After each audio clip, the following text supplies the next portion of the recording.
stiff back or stiff knees, you stand straight as stiff knees. Diamonds, diamonds. I don't mean rhinestones, but diamonds are a girl's best friend.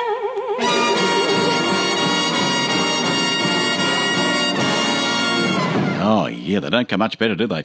Marilyn Monroe, there she is. Although she left our shores decades ago, she's still very much with us, isn't she? Her music, acting, controversies surrounding her, well, they're still there today. We still talk about them, don't we? Lady Fox is presenting Shades of Marilyn on Saturday the 18th of Feb. And to chat about Marilyn and to tell us a few little insights about Marilyn Monroe, Lady Fox is online right now. Lady Fox, we found you. How are you? I'm very well, thank you, Leigh. How are you? Good. Where did you go to? I didn't really go anywhere. Didn't you? No. Okay. Well, I sent a couple of hounds out to find you. Yes, you did. I'm very sorry. That's all right. Yeah. That's all right. That's all right. It all makes for live radio. That's right. And people know we're live and not recorded then, you see. It's all happening. Yep. Marilyn Monroe, what's the fascination with Marilyn with you? Oh, I did a show a while back and was wearing one of my particular costumes. That was the Ella show, wasn't it? That was the Ella Fitzgerald show, Yeah, because you and I spoke about that, yeah. Yeah, that's right. And I just felt like when I was on stage, I felt like it was a black version of a Marilyn costume or a Marilyn outfit. So, oh, really? And I just thought, I could be a black Marilyn. So now I am. Okay, Marilyn Monroe with a twist. That's right. With the white gown and things? No, well, I've gone for a different costume this time. I've actually tried to make it a bit more understated and tell more of a story. It's everyone knows the story of Marilyn Monroe. Everybody's heard the stories and all the controversy. But this time I decided to tell people a little bit about the relationships that Marilyn Monroe had that weren't really spoken about at the time because they were quite taboo. So because of the Ella show and doing the research that I had, I found the quote where Ella had said that she was a strange woman and she was very ahead of her time. She did her a great service by helping her perform at a certain nightclub. And she said that they stayed friends until the day that she died. And Ella was truly grateful for her friendship and for the help that she gave her at the time. And I had never heard of anything like this before, so I started to do some research and found not only was Marilyn Monroe very close with Ella Fitzgerald, but she was also very close to another African-American actress, Dorothy Dandridge. Right. And they would talk for hours on the phone after Dorothy would finish her particular spots at nightclubs, and they would actually spend quite a fair bit of time together as well. And, these are all relationships that because of the social segregation at the time wasn't really, I guess, publicised. Because they couldn't mix with whites, could they, as far as I understand? No, that's right. It was colour segregation. So you would have, say for instance, a performer like Ella Fitzgerald would go to a major theatre or venue to perform, but if it was a whites-only venue, which was very, very common at the time, she would have to enter through the back door. She wouldn't be able to use the steps or the elevators. She'd have to use service lifts or service steps. And there's also issues with where they would stay, like accommodation and things like that. They would go to particular venues and the venues would be shut down because they couldn't have them stay. They'd have to leave the venues. Like Las Vegas, for example, was a exclusively white town. So people would be flown in, like Dorothy Dandridge or Ella Fitzgerald, they would perform, but they wouldn't be allowed to stay. Be flown out again that night. Yep, that's right. Isn't it sad? But it's so good that everything has changed these days. But what those artists had to go through way back years ago, what, in the 1930s and 40s, just huge, wasn't it?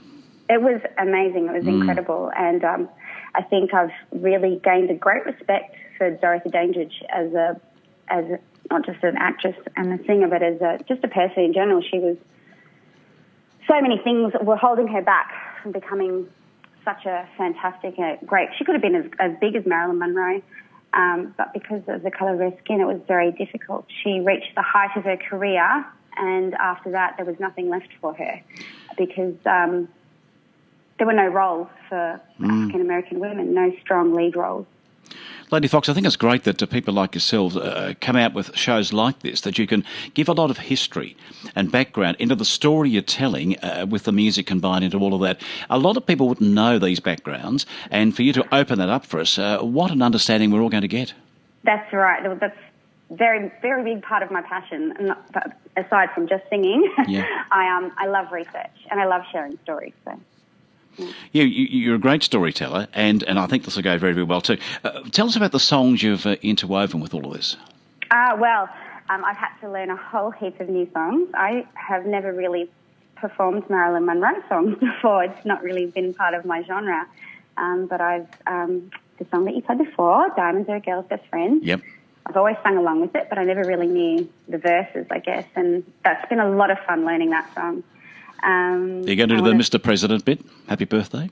If somebody comes along on my VIP night and it happens to be their birthday, who knows? Yes, happy birthday. Very breathy. Yeah, isn't it? Yeah. Well, I think she did it. And did all the boyfriends come out in your story with Marilyn? No, I've decided this time not to go as deep into the whole Marilyn stories and the intrigue of her. I think a lot of people know a lot of her stories. I think so, but yeah. Yeah, I think there are bits and pieces that are touched on, little stories about particular moments in time, particularly for the songs that I'll be singing as Marilyn Monroe. Yes. So things like That Old Black Magic, which was in one of her movies. There's a few little stories that will be going with that one. And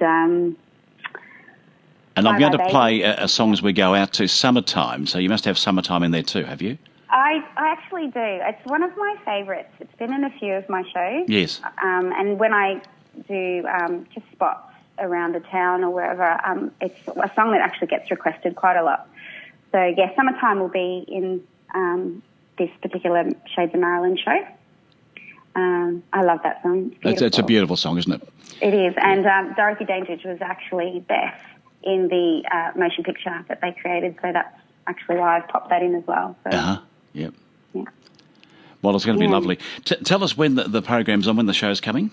All right, so Shades of Marilyn is being launched on Saturday, 6:30 p.m. on the 18th of February. Yep, got it. Yep. And that's at Speakeasy HQ, which is in 522 Flinders Street. It's just across the road from the aquarium, so it's not hard to find. Mm-hmm. Good. It's a beautiful, beautiful. If it's a hot night, you can pop in for a dip on the way. Yeah. Just ask one of the fish if you can swim with Yeah, of course. Yeah, go and feed the possums. The other shows, you got Friday at 6:30. That's March the 3rd, 10th and 17th. Is that right? That's correct. So every Friday at 6:30, the first 3 Fridays of March. Mm-hmm. Now, you've also got another show you're doing at the moment at Speakeasy headquarters. That's 10:30, the last Harlem show, isn't it? Yeah, this Saturday at 10:30 will be after the Vaudeville show. Mm-hmm. And then on next Thursday, the 3rd of February, at 8:30. 8:30. So 10:30 Saturday, 8:30 Thursday. That's my last 2 Harlem shows before I launch Shades of Marilyn. Shades of Marilyn. It's going to be a great show. I'm looking forward to that, Shades of Marilyn. So it's launching on the 18th of Feb. It's then at 6:30 Fridays, the 3rd, 10th and 17th of March. And it's only around the corner, so keep that in mind. What's about 5 weeks away now? And it'll be here before we know it, the way it's going. Great to talk to you, Lady Fox. Always nice to catch up. I wish you well with Marilyn. She's one of my favourites too. So we'll try and pop in and see it. Excellent. I'd love to see you there. Thanks, Leigh. Thanks, dear. Take care. Bye-bye to you. Bye.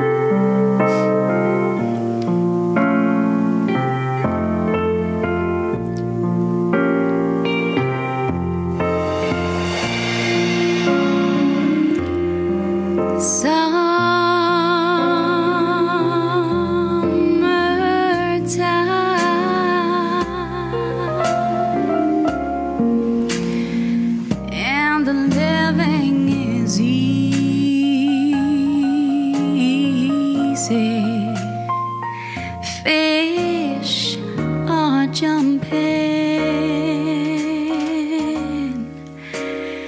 and the curtain is high.